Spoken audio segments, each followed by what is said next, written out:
lot of people may not realize that the U.S. has bases in almost every Gulf country. So from Oman to Kuwait to UAE to Qatar, as well as Saudi Arabia. In fact, I just received word from a very senior military source that the U.S. base, the Sultan Air Base in Saudi Arabia, is currently under attack by Iranian ballistic missiles, and the Saudis are currently shooting down those missiles. But this is a big escalation, and we reported earlier today how significant it was that the Saudis had decided to get off the sidelines and decide to say that they were joining in this operation against Iran once Iran fired missiles into Iranian territory. So they're also firing into some of the areas where oil production is in Saudi Arabia. So the countries like Oman, UAE, and Oman has come off the sidelines as well and is criticizing Iran for the strikes against UAE, Qatar, Jordan, and Saudi Arabia. Right. I mean, the fact that Iran is throwing all these ballistic missiles at the countries in the region, I mean, could be read as the death knell of the regime that is on its last legs. Because it's certainly a sign of desperation, John. I think that is absolutely correct. And I just meant to mention to Sandra, you asked about the strikes on the U.S. bases. There have been no casualties. So while there has been some incoming, there have been no casualties and no real damage that has interfered with operations. So if this is indeed Iran just kind of firing everything that it's got, and everybody in the region as it crumbles, the question is, how many ballistic missiles does it have? And I'm sure that our ability to defend against them is finite. I mean, how much do we have left in terms of missile defense? Well, I think we have plenty of missile defense right now. I mean, it's not infinite, but what I have learned is that Iran has fired about 300 missiles today. They have about 2,000 long-range missiles and 2,000 shorter-range missiles. That is really significant because they were building up. Remember, a lot of those missile supplies were attrited last summer during Operation Midnight Hammer, but it seems, and sources have told me, that one of the reasons it was so urgent and needed that Israel and the United States felt that they needed to act is that if Iran had another year, they would have had 1,000 more ballistic missiles. They were building them at such a pace and resupplying despite having lost so many last year. Jen, before you go, we're obviously in the lab look at the White House and being told right now, we have not heard directly from the U.S. or Iran, for that matter, following the confirmation of the Supreme Leader's death, correct? We have not heard an official comment on the record statement. I imagine that they would let that be announced by the president. Got it. And I'm told the pictures that we have right now are new from the Situation Room, guys. I think we're getting our first pictures from inside the Situation Room. Okay. This is from, obviously, Mar-a-Lago, as the president traveled there yesterday after he left Texas from Mar-a-Lago as this decision was being made.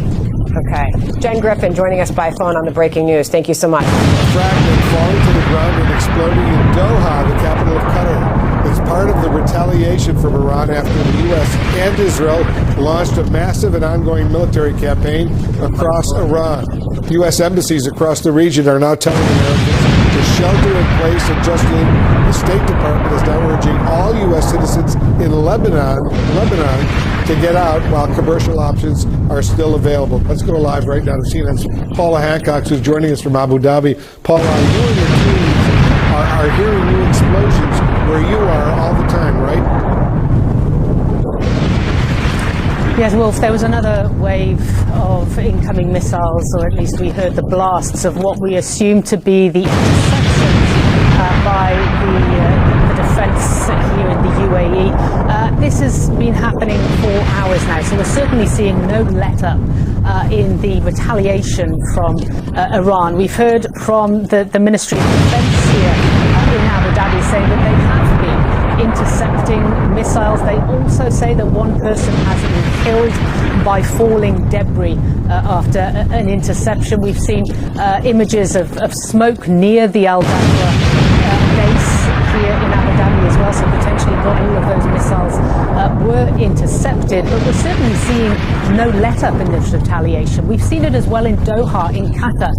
They just recently had another wave of incoming missiles. Officials there saying that they are intercepting them as they come in. There are shelter-in-place orders across the Gulf nations. Airspace has been closed. We know in Bahrain, where the U.S. Navy's Fifth Fleet is based, that they have been targeted as well, and the same in Kuwait. We have heard reports in Jordan as well.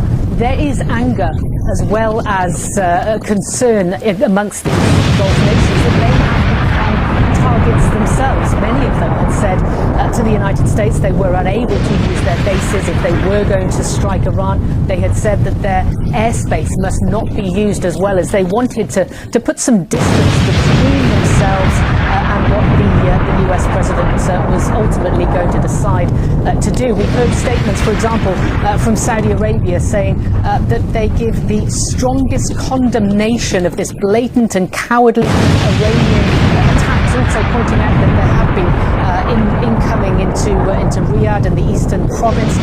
Qatar has called it a flagrant violation of its national sovereignty. The UAE condemning and denouncing this as well in the strongest terms, the blatant Iranian missile attacks. So there is concern in these Gulf nations who are unaccustomed to this level of intense missile attack. But there is also anger that they have found themselves on the receiving end of this as well. Remember back in June when the US and Israel carried out those strikes on the nuclear facilities in Iran, it was Qatar only that was targeted, and that one was fairly restrained. That is not the case now. Do you think this is dramatically in the next few days and maybe next few weeks going to dramatically escalate this war? I think it has the potential of doing so, Wolf. And what you're seeing is a very large Iranian response. It's going to be interesting to get the military assessment from places like CENTCOM to see if they had anticipated this kind of a reaction from the Iranians. They clearly anticipated some of that by evacuating some troops from some of these places that we mentioned in the Persian Gulf region. But I don't know if they've really anticipated the magnitude of this, because it looks like we're looking at several hundred, if not a series of 1,000 drones heading toward Israel and potentially other targets as well. Add that, couple that with missiles that the Iranians still have, it could be a fairly substantial response. The question then would be, though, what kind of follow-up will the Iranians have? How effective is that Iron Dome anti-missile system that Israel has over the country in dealing with a lot of drones coming in from Iran? This is what the Iranians are trying to do. Well, the Iron Dome system was not built for drones. It does have some modifications that have been made to it to work on the drone problem. But the problem is that with a swarm of drones, it's going to overwhelm most radars that are associated with the Iron Dome. And that's why not only do they have the Iron Dome, but the other elements of the Israeli air defense system, the Arrow system, and David Sling, but also the Aegis systems that the U.S. Navy brings in. And those are sitting off the coast of Israel right now, and they are supposed to help with this. Let's see how effective they are this time. They're highly effective. Let's see how effective they are. Let's see how effective they are now. Joining me now is CNN national security analyst Alex Plitzis. Alex, let's start right where Wolf left off. Explosions over Bahrain. The Iranians hit the U.S. Navy's Fifth Fleet Service Center. Explosions over UAE, both Dubai and Abu Dhabi, over Jordan, Kuwait, other states there in the region. Just put into context the scope of the response from the Iranians and what you glean from how they've responded and how quickly. So it's clear that they were prepared for counterstrikes to a certain extent, given that they reacted fairly quickly in the middle of the night to the strikes, because in the 12-day war, they took a little bit of time to respond as they regained command and control and determined what assets that they had left. And they took 5 days to respond after Qasem Soleimani was assassinated. So this is clear that there had been some pre-planning that was done. And as you mentioned, the countries that were attacked here specifically are where we have specific bases. So in Kuwait, we have Ali Al Salim Air Force Base. In the UAE, we have Al Dhafra Air Base, about 20 miles south of Abu Dhabi. In Bahrain, we have the Fifth Fleet that's based out of there. In Doha, we happen to have nearby Al Udeid Air Force Base. It's not the Air Force Base, but also the forward headquarters for U.S. Central Command. So all of those locations are strategic U.S. military bases in the region. I'm joined now by Daniel Shapiro. He's the former U.S. ambassador to Israel. Ambassador Shapiro, thanks so much for joining us. I understand you are now in a shelter in Tel Aviv. What caused you and your associates to go to this shelter? What happened? Thanks for having me, Wolf. So early this morning, for the first time, a siren sounded, and where I was staying, we all rushed to a shelter. That's now happened about 7 or 8 times today here in central Israel. The last one, which just occurred a few moments ago, was followed by a series of booms. Sometimes which is an interception of an incoming missile. And earlier in the day, we heard 1 or 2 of such booms. But in the last round, we heard over 2 dozen. So it seems that the Iranians have changed their tactics as the day has gone on, from individual or small numbers of missile attacks to at least the last one being a larger salvo, which they've used in the past to try to saturate and penetrate Israeli air defenses. Do you get a sense that the Iranians in their missile attacks, their drone attacks, are going after specific Israeli military targets, or just launching them to kill people and destroy as much as possible? It's impossible for me to know from the places I've been able to be today exactly what they're targeting. In the past, they have put a lot of emphasis on military targets, intelligence targets, but some civilian targets. There are still buildings destroyed in central Tel Aviv from the war last June. So, and because Israel's a small country and a lot of civilian population lives alongside various other installations, and these missiles are not that accurate, it's entirely possible that they could shoot for a security target and hit an apartment building or a neighborhood. So they're probably going to cause as much damage as they can, given the pressure they're under from combined U.S. and Israeli strikes that the president announced this morning. Clearly a lot of targets for the Iranians in the Tel Aviv area, and good luck over there. Just stay safe. What do you think regime change in Iran potentially could look like? Do you see a clear path to who might actually take over if there is regime change? I think this is one of the big question marks hanging over what the president announced last night. First of all, I think many Americans probably woke up this morning surprised to discover that we're at war in the Middle East, something the president said he was going to try to avoid. And he really didn't do very much to prepare the public or discuss with the public what his strategy was, what the goal is, why it was imminent, and why it was necessary to take this action now.